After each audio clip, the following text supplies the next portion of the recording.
Belda og'riqlar bilan kelgan 45 yoshli opamizni mutaxassislarimiz bo'ynlarida ham muammo borligini aniqlashdi. Bu yog'ini o'zlaridan eshitamiz. Men To'raqo'rg'on, Namangan viloyat To'raqo'rg'on tumanidan keldim. Nima muammo bilan keldingiz? Men bel og'rig'i, grija bilan keldim.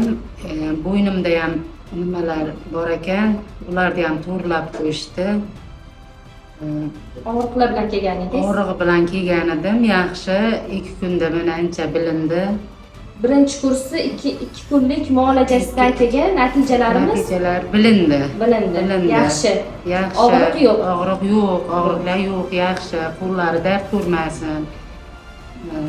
Sizlar ham kelinglar, davolaninglar, foydasini bilasizlar. Rahmat hammalaringga. Umrlaring uzoq bo'lsin. Siz ham sog' bo'ling. Xudo xolasa keyingi kursda ko'rishamiz, xudo xolasa. Bo'yinda, belda og'rig'i bor kuzatuvchilarimiz pastdagi raqamlarga telefon qilaverasizlar. Like bilan podpiskani esdan chiqarmaymiz.